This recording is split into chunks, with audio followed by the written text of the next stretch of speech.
Greetings and salutations, ladies and gentlemen. Welcome back to the channel. This video, it's gonna be a little bit of a different one. This video, I'm basically just going to go on a massive rant about everything that I think needs to be kind of fixed with the fight. Greetings and salutations, ladies and gentlemen. Welcome back to the channel. In this video, I'm basically going to be having a little bit of a rant about everything that I think just needs to be fixed in the finals, and like all of the issues that are currently in the finals that maybe need some addressing of some type. So, you know, if you want to go see more of my like informational videos or how to win it ranked or something like that, this probably isn't going to be the video for you. I'm basically just going to be going on a rant, so just be aware of that before I start talking about stuff. So the first thing that needs to be fixed is simply the ranked mode. Now, I would have talked about this in a video I posted quite recently. The ranked just doesn't really cut it. The ranked system really doesn't cut it. I think a lot of people play ranked. I'm not too sure what the percentages are of people that play casually and people that play ranked, but I think a lot of the player base probably plays the ranked mode. I know a lot of people want the Diamond 4 skin as well. There are several issues with ranked.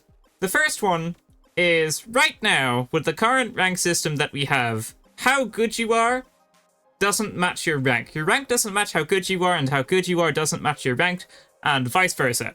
And that's generally not good. If you go play like CSGO or Valorant, and someone tells you they're in like the highest rank, that probably means you're a really good player.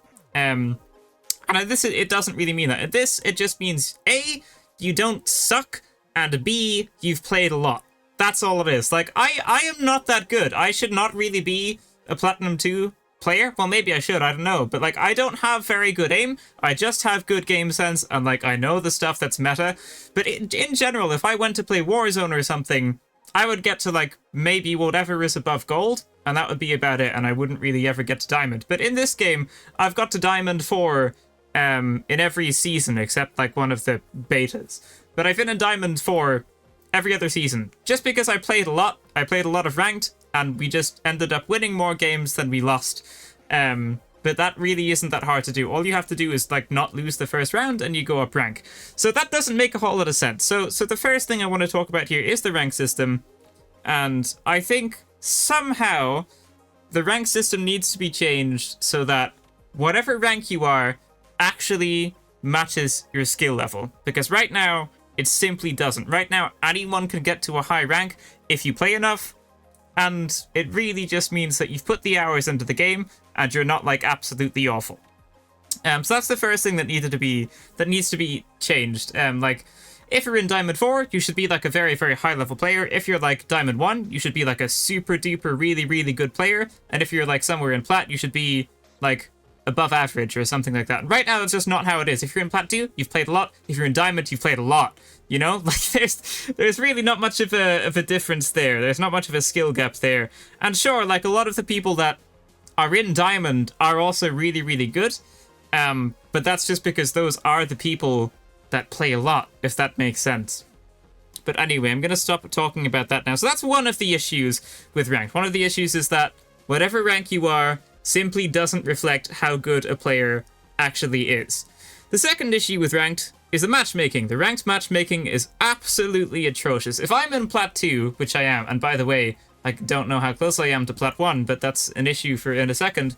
So if I'm in Plat 2 here, I don't want to be paired on the whole spectrum. I don't want to be paired with anyone from bronze to diamond, because that's literally what happens when you go into a ranked game. And if you go into a ranked game right now, there's a chance that you're going to have like a bronze player on your team, a silver player on your team, and then maybe you're in plat, and then unlike the other teams in the round, you're going to have someone in diamond, and you're going to have someone in a gold. You're literally going to have one of all of these in the same match. And that really just doesn't feel right. I understand that the matchmaking is determined by like some hidden elo, and like maybe if someone's rank is bronze and their hidden elo is like higher than their bronze rank, they're competing at a gold level. And I understand that can happen to a diamond player, but they've like ranked down with the hidden elo and gone into gold. But it just feels horrible. It feels horrible to be in Plat 2 and then get paired with a bronze 4 player, or even an unranked player. That feels really bad. and it's just not really fantastic. Like if I'm in Plat 2, I should be paired with anyone from like Gold 2 to Diamond 2, like one rank above or one rank below. I think that would be good. If you need to have faster matchmaking times, just add more of a margin, but not the whole thing. So if you need faster matchmaking times, then have it be like from Silver like 1 to Diamond 3 and have that. That would be better from Bronze 4 to Diamond 1, you know? So that's the second. The second thing is that the ranked matchmaking is just really, really bad. Now, obviously, the third thing, and this was, you know, addressed a little bit with the latest patch where you have the 3 arrows up or down depending on how you perform, but you really don't get any feedback from how you did after a match. So before the most recent update, well, maybe like the second most recent update at this point, actually, because I think the update at the time of recording is tomorrow.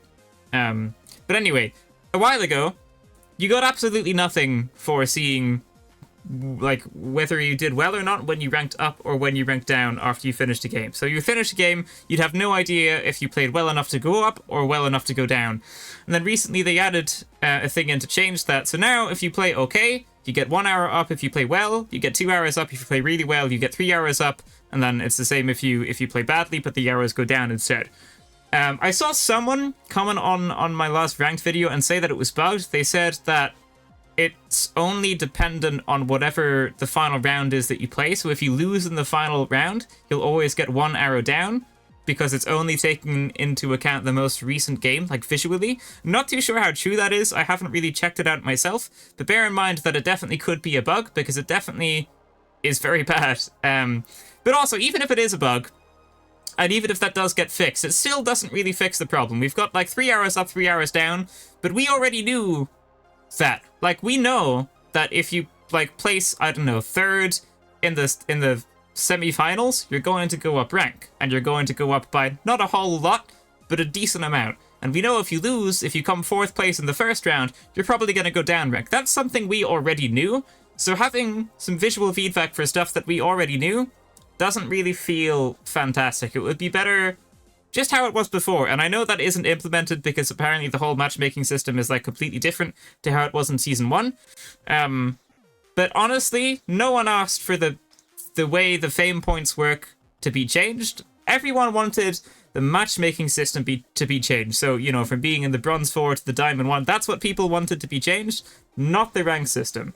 But it is how it is, but just some type of system similar to how we used to have it, where you could visually see your FP and how close you were to Plat 1 and stuff like that, that would be very, very good. And having a number for however well you did after a game as well, like I don't know, you go up 600 points for winning a game or 300 points for coming second or something like that, that would be very, very, very good to have.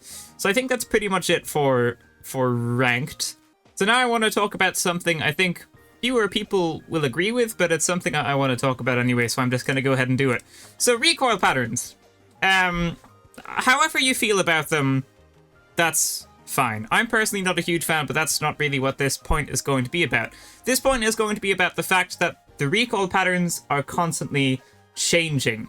I don't think that that feels very good. So recently, when the FCAR was nerfed, its damage wasn't nerfed, its fire rate wasn't nerfed, its range, its accuracy, its damage fall-off. None of that was nerfed. Actually, the damage fall-off might have been nerfed, so don't take my word for that. But it wasn't really nerfed directly. The only thing that was nerfed on the FCAR when it was nerfed was the recoil pattern. But what that means is that every time the devs are going to nerf something kind of indirectly, they're going to nerf the recoil pattern, and what that means is you have to go and relearn that recoil pattern. So if you've played with the FCAR for maybe like 20 hours, you have to get rid of that muscle memory and like put a whole new one in every single time a weapon is changed. And that just feels really, really bad. Whenever you have a big game that has recoil patterns, like how Rust used to, it was okay with Rust because they only changed it like once. And with Tarkov, they changed the recoil pattern as well, but they only changed everything like once, as far as I know anyway. But having things change multiple times, which the finals has done, doesn't feel very good. I think the FAMAS has changed like 4 or 5 times at this point, and it hasn't really been out for that long. I know the Lewis gun has changed a little bit. I think the M60 changed a little bit as well, and none of that feels very good. I think if you want to nerf a weapon, like, nerf it some other way, like literally just make it do less damage or give it less fire rate or something like that. I don't think it's going to be good to nerf what everyone's already learned, you know? I don't think that's really a fantastic way to go about it. And it is also indirectly nerfing the weapon. So like with the FCR, I'm pretty sure the only thing that was changed was the recoil pattern. And sure, it's not as good now, but it's just like harder to use, which adds more of a skill gap. So if casual players are trying to like play ranked or something, they're just going to get stomped even more so. And it's going to be less about game sense and all of that kind of stuff, and like outsmarting your opponents with destruction, which is kind of the whole thing of the finals, and more about just whoever has better aim, which I don't really personally like, but you might, which is fine as well.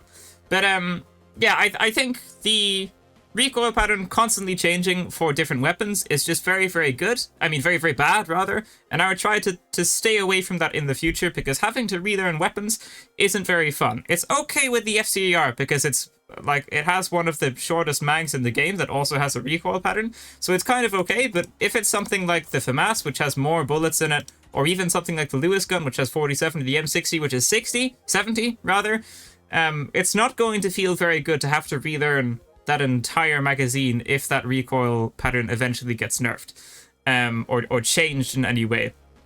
I think if you want to change the recoil patterns, you should try and make them all fair, and don't do it like all at once, but I don't think it should be a way of nerfing or buffing weapons. I think if you want to buff a weapon, boost its damage, boost its fire rate, boost its mag size, or something like that, I don't think the recoil patterns should really be messed around with too much. Because then people just have to go and relearn it, and I think that's probably just not very good to do.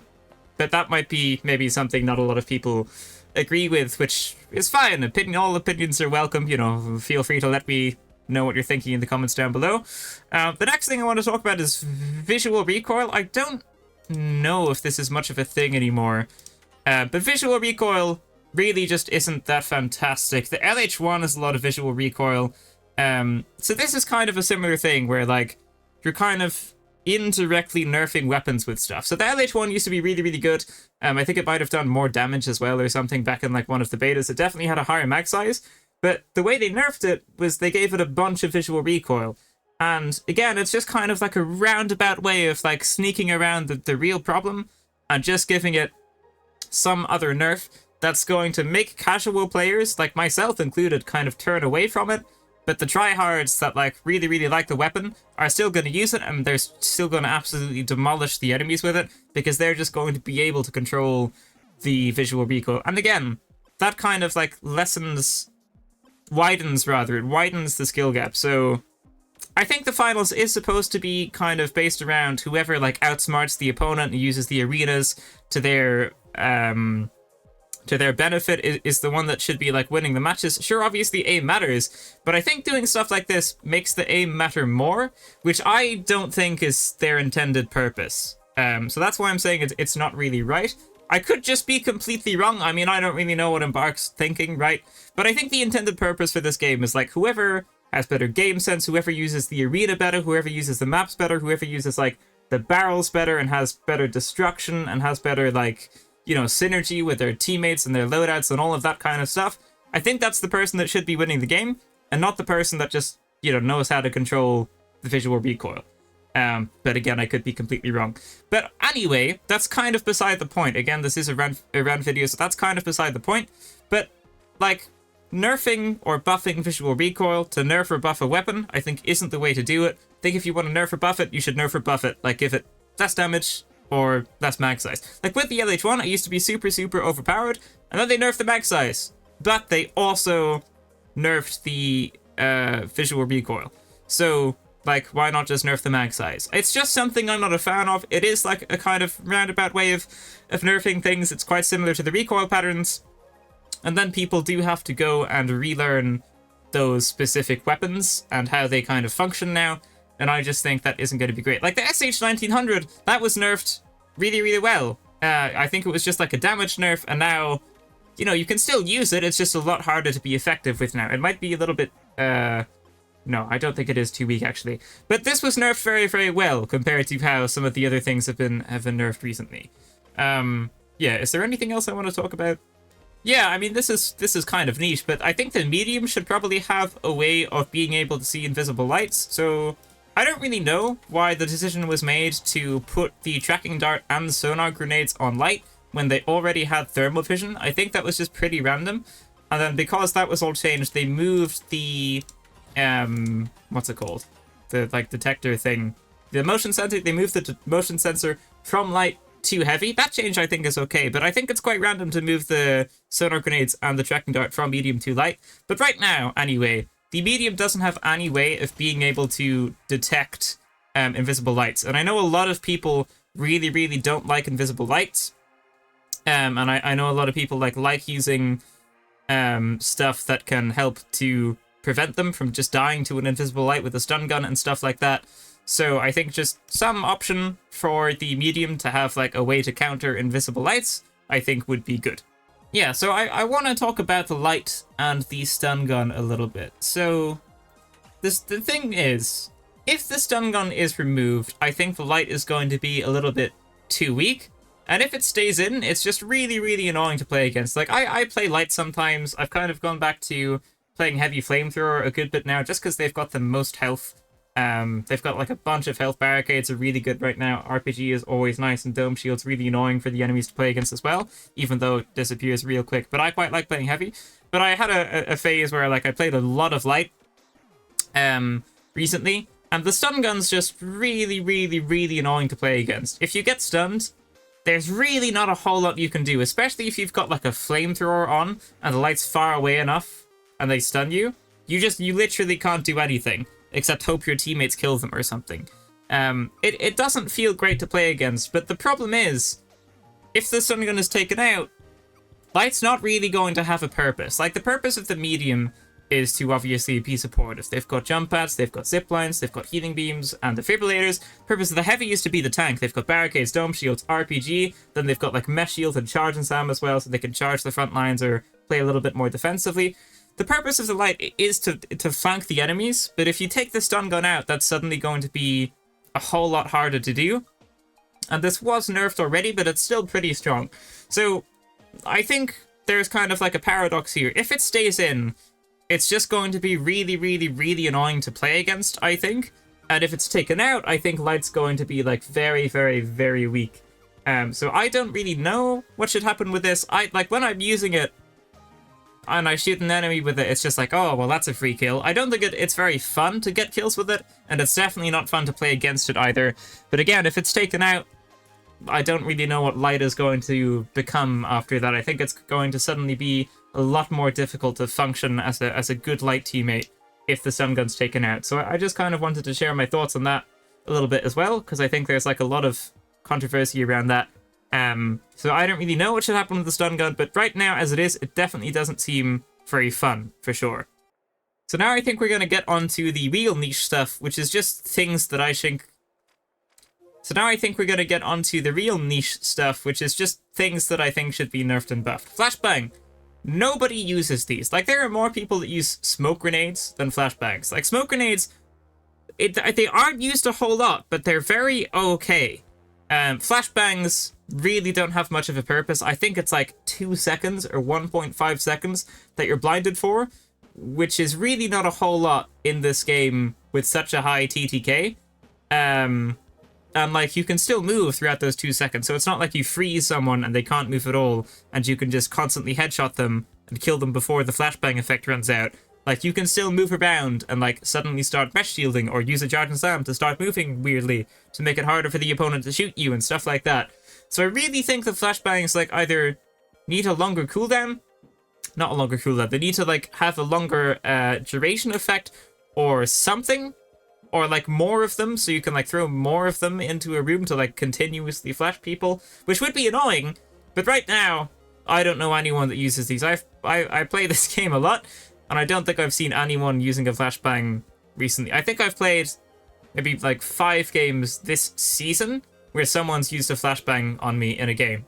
And that's not a whole lot, and that's just because they really aren't that good right now. So I think something needs to be done with those. Also for the light, grappling hook needs a buff.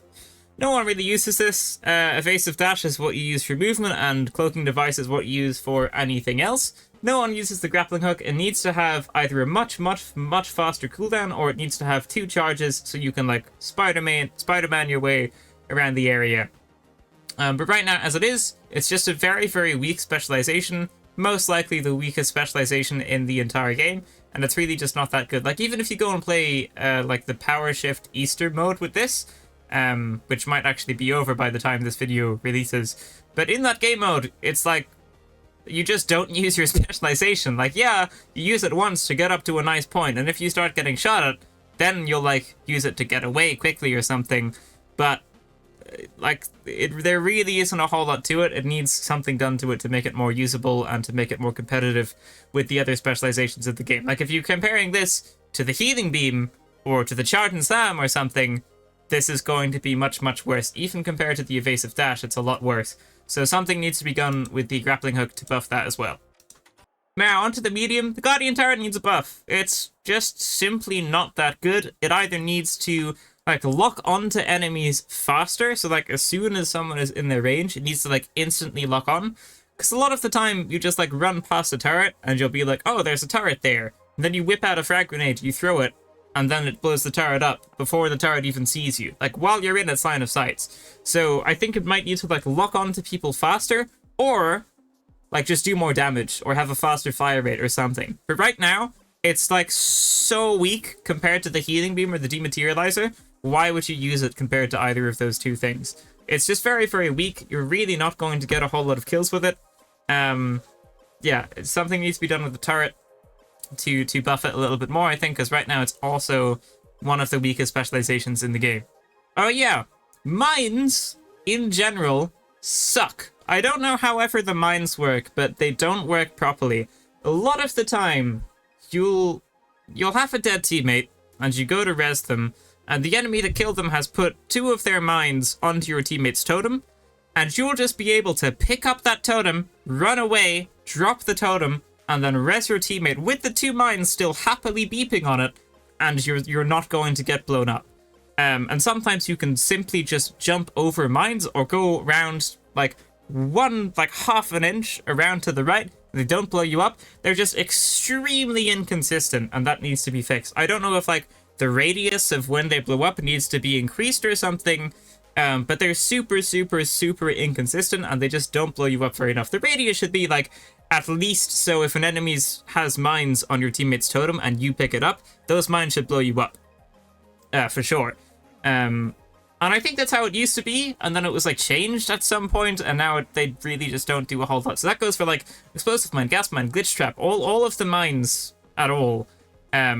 Need to have something done with them to make them more consistent, because right now there's just not a whole lot of point in using those when you can have like something defensive or just a better offensive thing like frag grenade, gas grenade, or pyro grenade. I do think the mesh shield needs another nerf. Like, yes, you can get rid of it with glitch grenades, but if you've got no lights on your team, you have to sink a lot of bullets into this thing to be able to get rid of it. And also, you have to sink bullets in while it's quite likely that the Heavy's other 2 teammates are also going to be shooting at you while you're trying to shoot at their shield, not even doing any damage.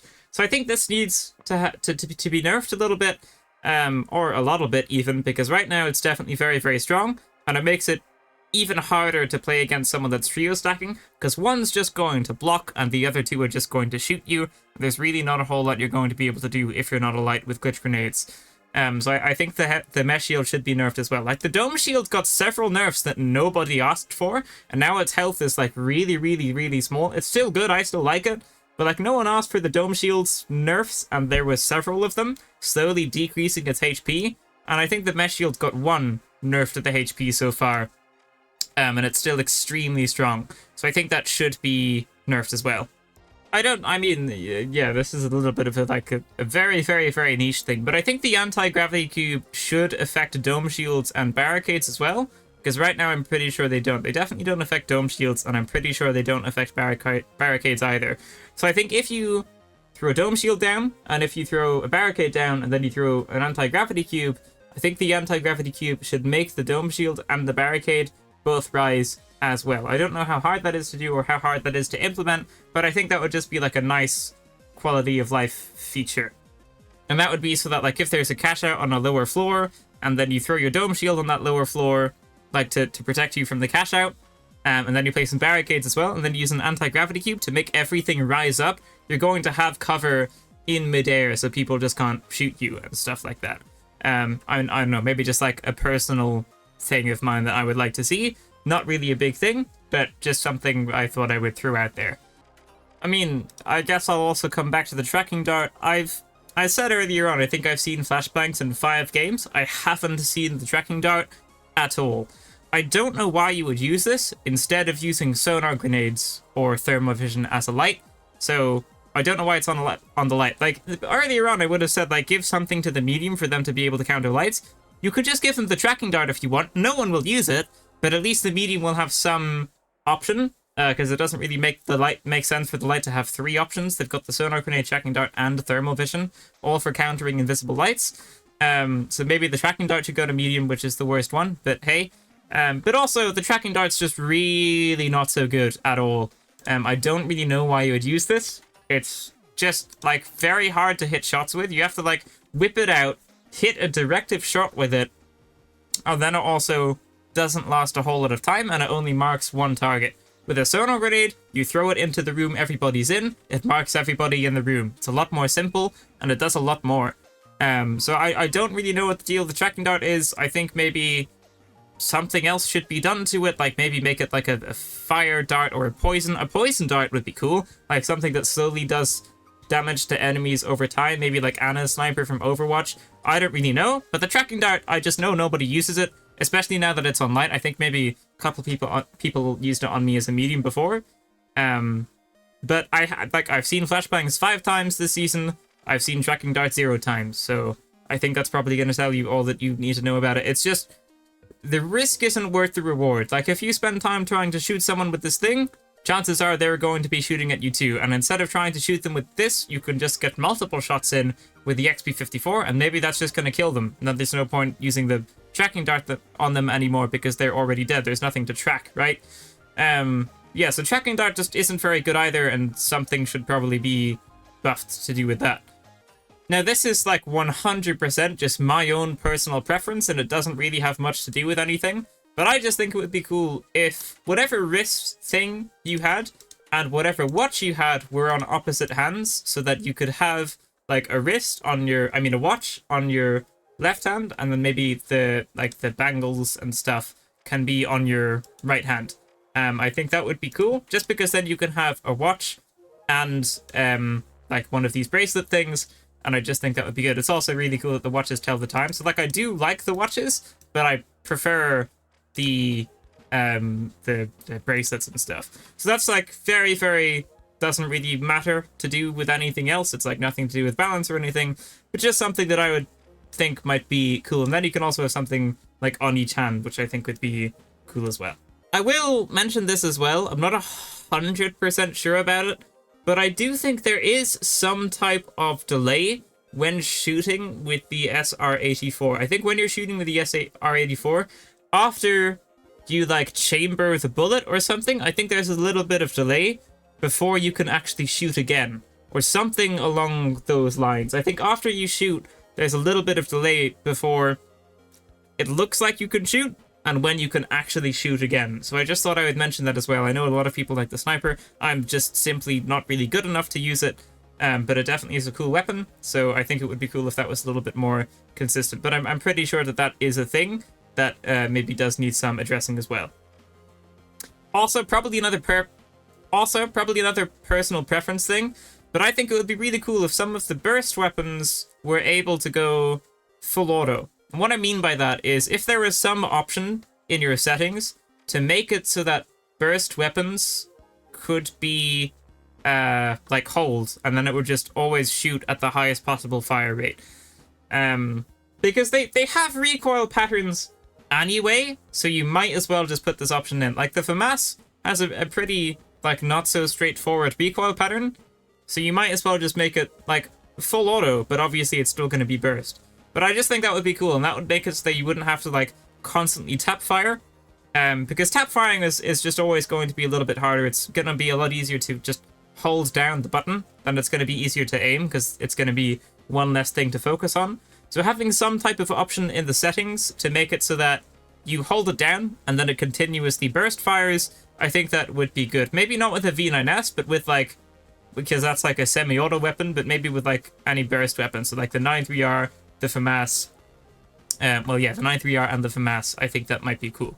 It might be a little bit broken, but, you know, it's just a thought. I mean, I guess I'll mention it as well, but the KS-23, and just dispersion in general. People don't like dispersion. I just want to mention that too. The KS-23 originally had like a bunch of dispersion, and it was super, super, super difficult to use, and like no one would use it. And now it's got much, much less, and it's much more usable. But you're just not going to use this over something else. Like the SA-1216 simply isn't that good anymore. It's like pretty heavily nerfed recently, and like rightfully so, but it's definitely not so strong anymore. So if people want a shotgun, they're probably going to turn to the KS-23 because it does do much more damage. But the dispersion is really, really, really off-putting. Especially for like a slug shotgun, which should be fairly accurate. But yeah, I think dispersion on stuff isn't good. Because then it's just kind of like RNG where the thing goes. Like, I remember the RPG used to have a bunch of dispersion. I think it still has a good bit of dispersion on it. But basically, if you, like, did an ADS, it just went anywhere within that, because it had so much bloom. The bullets would just go anywhere within the reticle. And I don't think that's good. I get that they want you to take, like, the extra second to ADS, which with the RPG is fine. But my point is, with the KS-23, when you ADS, it still has dispersion, and that's what I don't like. Because it still has like a tiny reticle where the bullet can go anywhere. So I don't think that's great. Especially because this is a weapon where it's going to be really, really hard to hit those shots at longer ranges. So it doesn't really make a whole lot of sense to have that dispersion on it. Because the dispersion is only going to like play a role at the longer ranges, right? Because otherwise you're just going to hit the person you're aiming at when you're ADSing. But if someone's at a longer range, it's already going to be harder to hit them, even without the dispersion. So I don't really see why it's needed. And anything that's just going to like lessen my accuracy, I'm not going to be a fan of. So like dispersion on anything or bloom on anything, which fortunately isn't a thing yet, as far as I know, on all of the weapons. Anything to do with dispersion, I think, isn't going to be a great idea, especially if it's like a shotgun. Because I don't think shotguns would have so much dispersion. Well, obviously they would, because of like the pellets would go everywhere, which makes sense. But for a slug shotgun that shoots a single projectile, I think dispersion isn't a fantastic idea. And this is a cool weapon. It's a weapon I like. It feels like it packs a real punch. The fact that it destroys stuff in general faster is cool. It's got like a lot of destructive capabilities, and like it packs a punch, so it feels good to hit the shots. The animations are cool. It's like a cool looking weapon. I like everything about the weapon. I just don't like the weapon itself, just because that dispersion is really, really, really off-putting. I mean, I might as well say I think the dome shield should have like a little bit more health. Like the barricades have a bunch of health, but the dome shield has just a little bit. So if that was nerfed by like 25 HP or something, I think that would be good, because I think this was genuinely nerfed like 3 or 4 times in multiple patches when no one was complaining about it, and now it's like so weak that like a quarter of a mag is just going to take a dome shield out. So I really don't understand what the point is around that, especially when the mesh shield is still just super strong. And I understand you can't shoot when you're using a mesh shield, but it's still got like an insane amount of HP compared to the dome shield. So I just thought I would mention that as well. I might have mentioned that earlier, actually, but anyway, that's everything I can think of right now. For the most part, this is like a very, very good game. I think it's one of the best... I think it's the best shooter to come out recently, especially compared to like Warzone or Overwatch or anything like that. That's just started to go not very well. I think today, actually, it was announced that Battlefield 2042 as well is like getting cancelled or something. I think the next season is the last season for Battlefield 2042, or like the newest Battlefield game. So I definitely think this is like the best shooter out there right now. And yes, I'm just kind of picking on stuff here, but that's because I want the game to be like as best as it can be. And I go on the Reddit and I read all the comments, the YouTube comments and all that kind of stuff. So I think I've put in a couple of points there that the community in general just kind of feel as well. But of course, like half of the stuff in this video is also just my own thought process. So, but yeah, just gonna try this different type of video. Just gonna be a bit of a rant. And I think I'll leave it there. I think I've probably talked for long enough. So there you go. Thank you so much for watching, ladies and gentlemen. That is going to be it for this video. If you liked it, leave a like, subscribe, and I will see you in the next one. Farewell.